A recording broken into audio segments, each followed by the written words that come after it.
ഭാവി. അഖിൽ പറയടാ, ഭാവി പറ. ഭാവി പറ. എന്നുവെച്ചാ വരാനിരിക്കുന്ന കാലത്തെ സൂചിപ്പിക്കുന്നതാണ് ഭാവി കാലം. അപ്പൊ ഞങ്ങളുടെ കുഞ്ഞമ്മേ മക്കളും അതല്ലേ അവര് ഗൾഫിൽ നിന്ന് വരാതിരിക്കുക. നീ വേടാ വനത്തെ കുറിച്ച് പര്യായം പറഞ്ഞു. കാണണം. അത് കാണണം, ഞാൻ അതിനു വേണ്ടി ഇരിക്കുവാ ഞാൻ. കാനനം. കാനനം. ആ കാട്. കാട്. മുതുകാട്. അതിന്റെ ഗതികേടായിപ്പോ. എന്തോ ഇടപാട്. ഓണത്തെ കുറിച്ച് ഒരു 5 വാക്ക് പറയടാ. പറ. അച്ചപ്പൂക്കുളം ഇടും. ആ ഉപ്പേരി ഉണ്ടാക്കും. പേര് ഉണ്ടാക്കും. ഉറിയടിക്കും.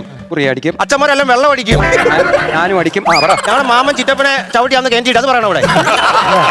എടാ എല്ലാ അനുഭവം പറയണ്ട, കുറച്ചൊക്കെ പറഞ്ഞ. ഓണത്തിന് നിന്റെ കുടുംബത്തിൽ നടക്കുന്ന കാര്യമല്ല പരീക്ഷ പേപ്പറിനകത്ത് എഴുതി വെക്കേണ്ടത്. ഇതിന് ഞാൻ ഉത്തരം പറയേണ്ടതാ. പേപ്പർ നോക്കുന്നത് ഞാനാ. അവിടെ ഇരിക്കും. നിങ്ങൾക്ക് ഇഷ്ടപ്പെട്ട ആഹാരം ഏതാ? നീ പൊറോട്ട. പൊറോട്ട. നിനക്കോ?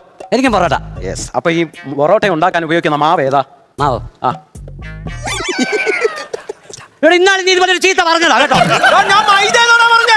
ഞാൻ മൈദ കറക്റ്റ് ഉത്തരം. മൈദ ആരാ പറഞ്ഞത്? ഞാനാ പറഞ്ഞേ. മൈദ അവിടെ